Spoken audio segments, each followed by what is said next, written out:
What's up, my dear people? How are you? It's me. I am here at work, and I just wanted to make this quick little video for you. You know, we're winding down the year, and so I didn't want to give you another real estate video, but I did want to talk to you about some things that a lot of you are asking me about.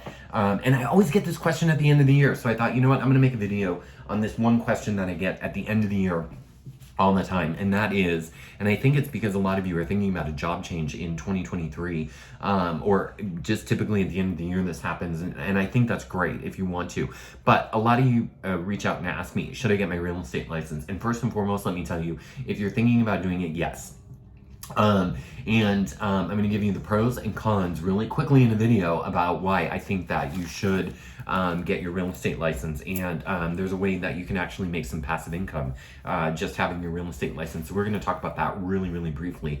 But, you know, first and foremost, as many of you know, this is my second career. I've been doing this now 16 years. I just had to renew my real estate license and re-up that. And so I did that earlier this year. So that way, I thought I had the new one hanging up here. But anyway, I had to redo that just so that way I had a new real estate license so I could continue practicing. But so this is my 16th year of practicing real estate. And when I was starting to do it, and it's my second career, that was my point. So the fact that it's my second career, I spent 10 years as a journalist, worked at several TV stations, and did a brief stint in radio, and then came into real estate. And I got into real estate as the market crashed, but we didn't know that the market was crashing, right? Like, none of us had any sort of clue that the market was crashing whatsoever.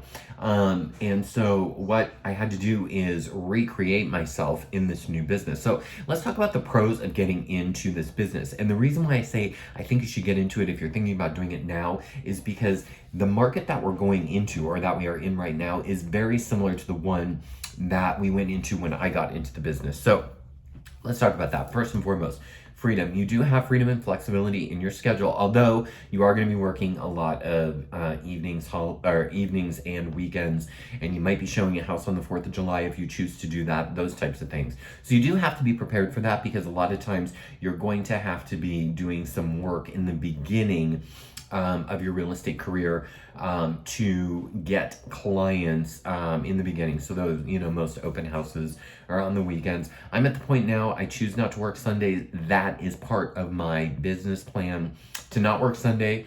I will work an occasional Sunday if I have to, you know, I'm going on vacation. But you do have some freedom and flexibility. But with that freedom and flexibility comes structure. So you need to structure your schedule around your freedom and flexibility. So that is one of the cons. You have to be very, very structured. No, the other cool thing is you are your own boss. You are not having anybody tell you what you can and cannot do, and when you can and cannot do it.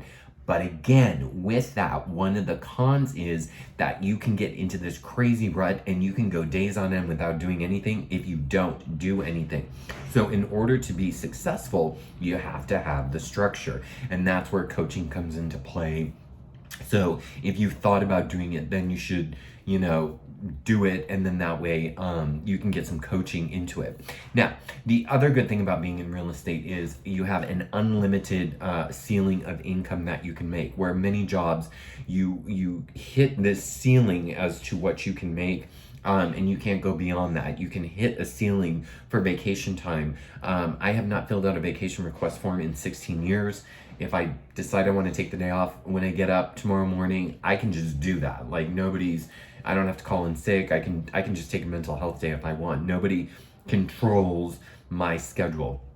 And the income is unlimited. You can make as little or as much as you want. And so that is another good thing about this business. The third thing is you get to know about investment opportunities ahead of time. So if you want to get into this business to you know, increase your passive income, that is one of the ways that you can do it. You can build your real estate portfolio this way and know about investment opportunities, represent yourself in the transaction, roll over your commission to part of the closing costs so you bring a little bit less money together.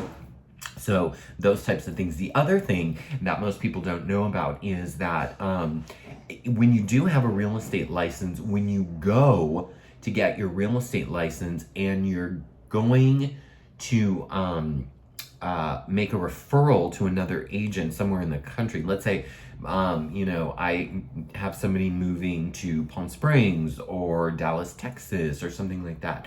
I've got realtor resources that I can reach out to in those cities, and they will help you purchase a home out there, or your friend or family or whoever.